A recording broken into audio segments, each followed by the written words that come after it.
My mother was a prostitute. I'm gonna give you a second so you can let that sink in. My mother was a prostitute. My father was a pimp. I bet I got your attention now. My name is Nickolas DeJarnette. I flew here from Boston. I came here today to speak to you specifically about the absolute severity of environment. Now, before I start giving you details about environment and how it played a major role in my life, both positive and negative, I'm going to share with you some details about my childhood, about my upbringing. You see, when I talk about environment, I'm not necessarily talking about my state. I'm not necessarily talking about my city. When I talk about environment, I'm not even necessarily talking about the neighborhood that I grew up in, the hood that I grew up in.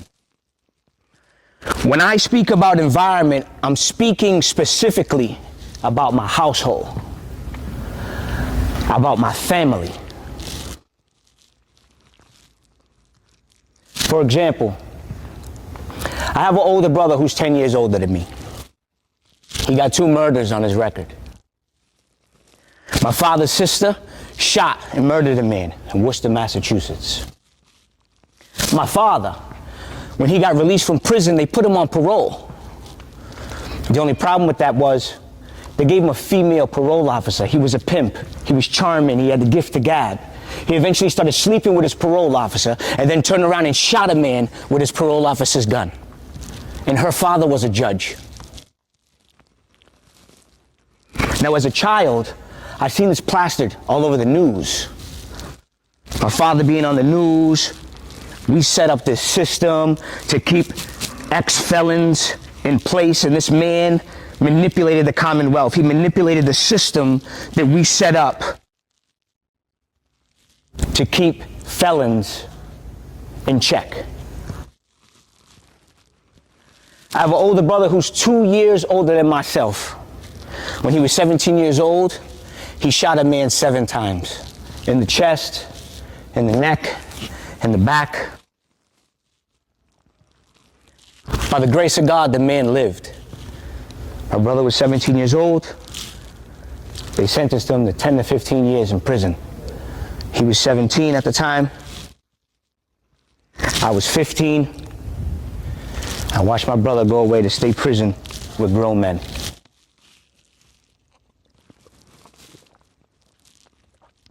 Then there's myself. My first crime was in 1988. I was 8 years old. Breaking and entering. I spent my entire childhood going in and out of the system. In and out of DSS foster homes. They now call it DCF. In and out of DYS lockup facilities. I started going to jail as soon as I was old enough to go at the age of 17. By the time I was 22 years old, I'd gotten myself a 15 to 17 year prison sentence. They charged me with attempted murder, shooting somebody. I was caught by Worcester's first CPAC unit. A CPAC unit is a law enforcement agency with multiple different agencies involved. FBI, ATF, U.S. Marshals, DEA, State Police, Worcester Vice Squad, and Worcester Police. 7 different units. They charged me with attempted murder, along with trafficking cocaine. They caught me with a half a kilo of cocaine, ecstasy, amitriptyline, a couple pounds of weed, a gun, and over 300 rounds of ammunition. I was 22 years old. This is a picture of my father and my mother. My father and my mother would go on to live a very reckless and ruthless life. Both of them being alcoholics and drug addicts. Both of them being career criminals. Both of them being felons. In my household, I grew up with a lot of violence. My dad, he would get high on drugs and alcohol. He was very abusive. I remember one time specifically, One time specifically, I was 8 years old. I was 8, my older brother was 10. We were in our bedroom. We had 2 twin beds. And my father was beating my mother. And I could hear my mother screaming at the top of her lungs. I could hear furniture being thrown around. We lived on the 2nd floor of a 3-decker building, 3-decker apartment building. We had neighbors on the 1st floor, and we had neighbors on the 3rd floor. But they wouldn't get involved. They wouldn't call the police. In fact, the gentleman on the 1st floor, he was racist. He was a white guy. He was racist. He would say things to my mother like, "You nigger lover." People on the 3rd floor, it was a Jewish couple. They didn't want no problems. They wouldn't interfere. They wouldn't call the police. And so I could hear my mother screaming. I could hear my father beating my mother just in the other room. And I'm in this room and I'm 8 years old and my older brother's 10 years old and my younger brother, he was only like 3. And we could hear all this stuff going on. And my younger brother, he jumped up out of the bed, 3 years old, jumped out of the bed. He ran towards the door, but he stopped right where he got in front of the door. And he clenched his fist and he stood on his tippy toes and he screamed at the top of his lungs. And immediately I jumped out of the bed and I ran and I grabbed him. I put my hand over his mouth because I didn't want my father to hear him. Because I was afraid what my father would do if he came in the room. Eventually, the noise would stop. Eventually, we would fall asleep. And we woke up the next morning. Then when we woke up in the morning, our bedroom was, when you open the door, it's right off of the kitchen. So I wake up and I open the door, and there was something that I'd never seen before. There's something that looked like a murder scene in a movie. Blood everywhere. Blood all over the kitchen cabinets, blood all over the walls, blood on the kitchen table, blood all over the floor. And I remember being 8 years old, wondering like, is my mother alive? When I finally got to see my mother, it didn't look like my mother. Her face, jaw was broken, face black and blue, eyes swollen, mascara, blood, everything all over her face. She didn't look like my mother. And my father, he made me and my older brother get on our hands and knees and clean up our own mother's blood. I was 8 years old. My older brother was 10. I cannot even begin to explain to you, somebody who studied in college sociology and psychology, I can't even begin to explain to you what that does to an 8-year-old little boy. Violence in my home. Violence. My mother would be married to my father for a course of 16 years. Over the course of that marriage, my father broke both of her arms. He broke both of her legs. He broke several of her ribs. He once put her face through a wall, and he once hung her out of a 3-story building, high on drugs and alcohol. Abuse. So again, when I speak to you about environment, I'm not necessarily talking about my state. I'm not necessarily talking about my town. I'm not necessarily talking about my neighborhood. I'm talking about my immediate household, my family.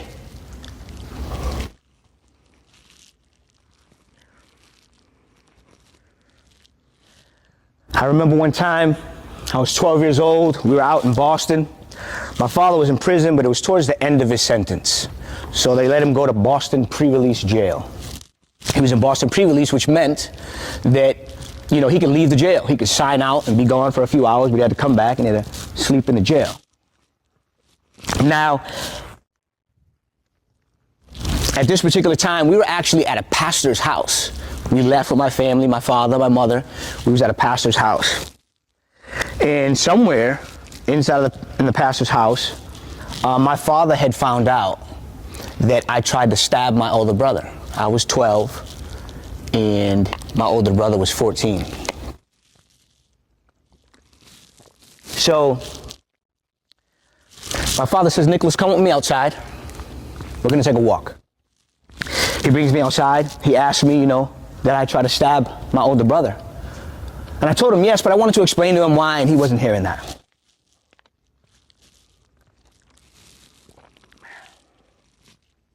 So he walks me down the road, and while we're walking, he finds a piece of wood. Now his plan was to beat me with this wood.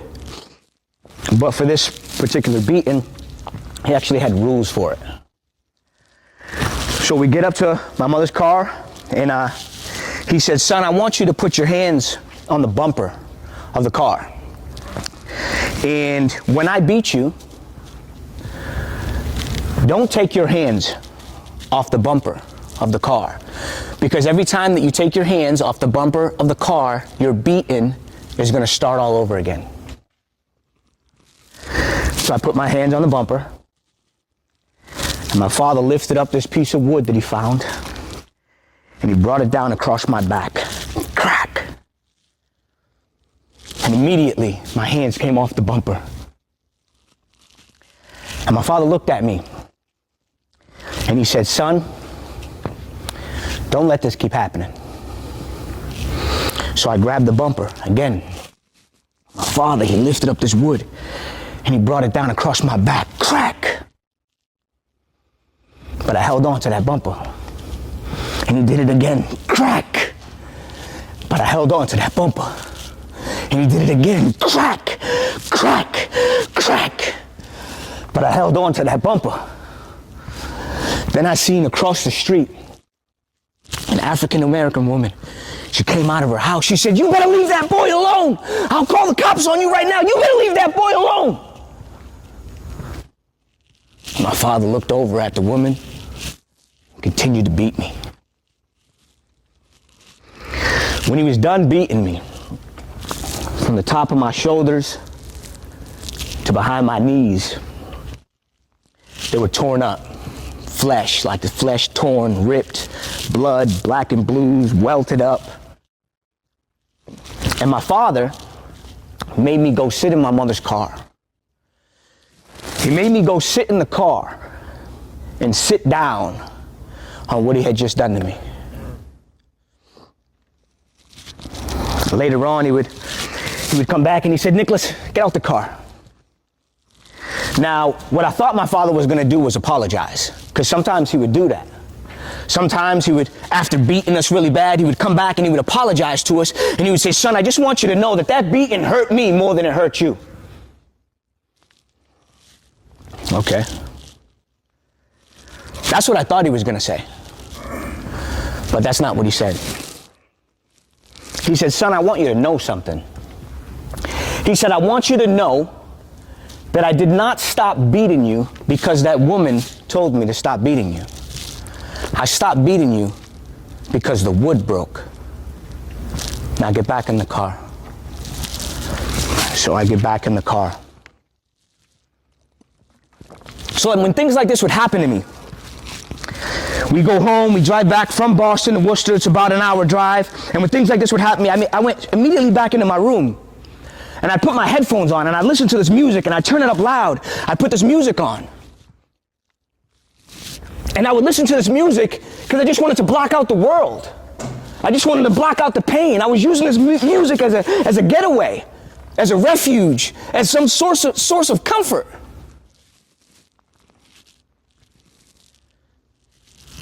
This music that I was listening to was rap music. It was hip hop. This music that I was listening to and using as a getaway, as a comfort, as a refuge, was actually a cancer that was warping my mentality. This rap music was telling me how to be a man. This rap music was telling me that you have to be looked at as you're tough. You had to carry a gun. You had to sell drugs, you had to smoke weed, you had to drink liquor, you had to have a lot of women, you had to have cash, you had to have cars. This is what a man is. And I'm telling you, man, I was pumping this music in my head. Pumping this music in my head. Warping my own mentality and my understanding of what a man is.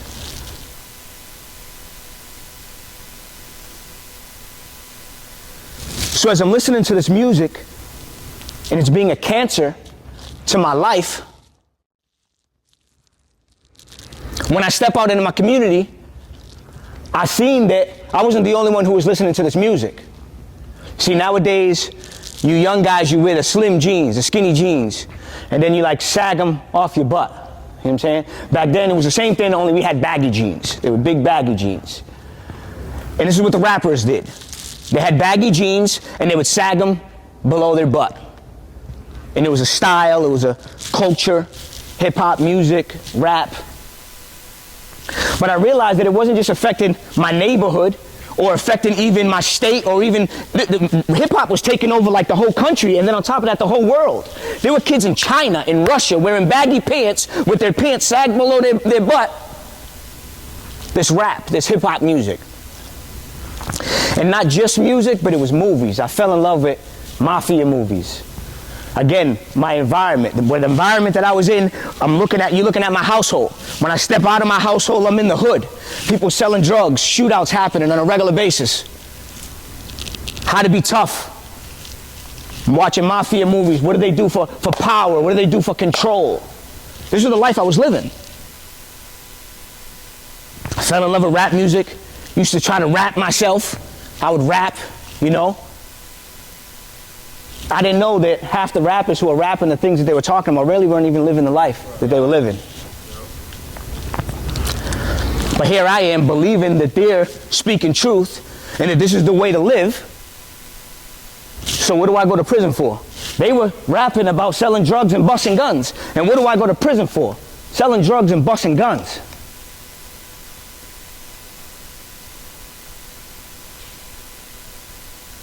So I live this lifestyle, and I end up in prison.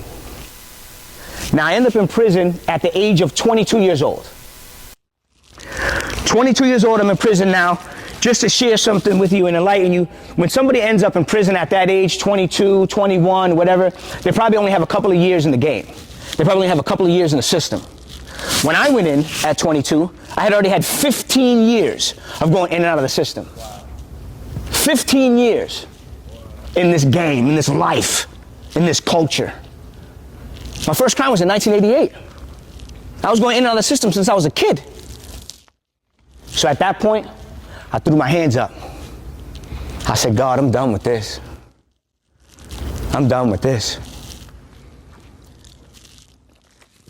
Turned my life over to Christ. I was sentenced. Come on. I was sentenced to 15 to 17 years in prison. The 15 years was a minimum mandatory sentence, which meant you can't get good time. You can't get out on parole. You can't get out on probation. You have to do 15 years day for day. That's what that means. Every motion I put in, denied. Every appeal that I put in, denied. So I'm walking in prison, gave my life over to Christ. I start witnessing to individuals while I'm there. I watch the head of the Latin Kings denounce his gang and start going to church while in prison. I started witnessing to individuals. There was a black man and a white man that was about to start a racial war with knives in their hands, and I got in the middle of them both. And neither one of them swung at the other person because they didn't want to stab me, because they seen my walk every day. So now I'm in prison, every motion denied, every appeal denied. And one day, the law changes. And this law that changed didn't apply to everybody's case. It applied to my case. God had given me back 7 years of my life. 7 years of my life. I did 8 years in prison. 8 years. While I was in prison, I made myself a promise. We're talking about the absolute severity of environment, and we could clearly see that the environment that I was in took my life down a specific road. And it dawned on me while I was in prison that if I changed my environment, I could change the direction of my life. Come on, bro. I made myself a promise in prison that when I get out of prison, I'm going to surround myself with people that are better than me. And it didn't matter what I was trying to succeed in or excel, whatever desires or hopes or dreams that I had, I was going to make sure that I surrounded myself with people that were better than me. So if I'm in the gym working out, my workout partner is going to be somebody who's more physically fit than myself. If I'm in school studying, my study partner is going to be somebody who's more educated than myself. If I'm in church praying, my prayer partner is going to be somebody who's more spiritual than myself. And now I'm an entrepreneur. So my mentors are people who have businesses much longer than myself, who are successful individuals in their fields. The prison promise. I came up with this concept here. I call it the Chinese baby concept. So why you say that, Nick? Chinese baby concept. Because I believe that if you took a Chinese baby and you put him in an African American home and raise him up like that in the first 21 years of his life, when that child grows up, he's going to walk black, talk black, eat black. His mannerisms, his swag, it's going to be black. We see it all the time. We see white people, a white person may adopt an Asian kid. Kid is raised in that home, good education, right? Speaks proper, right? He doesn't even have an accent. He or she doesn't have an accent. They don't speak like they're Asian in any way, shape, or form. So why are you talking about that, Nick? Why'd you bring that up? Because I believe that if you took a fool and if you only surrounded him by wise individuals, environment, wise individuals, that child would become wise accidentally. Accidentally. Just imagine if he applied himself. Just imagine if he wanted to learn. Just imagine if he wanted to be better. Just imagine. The Chinese baby concept. The Bible tells us that bad company corrupts good character. What does that mean? That means that your character could be good, but if you're put in a bad environment, it could be corrupted. Bad company corrupts good character. Environment is crucial. Crucial. That's 1 Corinthians 15:33. And like my man said about Jamal King, that's one of his sayings. Your level of exposure will determine your level of success. Let me get a piece of this paper here real quick. Thank you very much. So what I wrote down here is a few things that I did, right?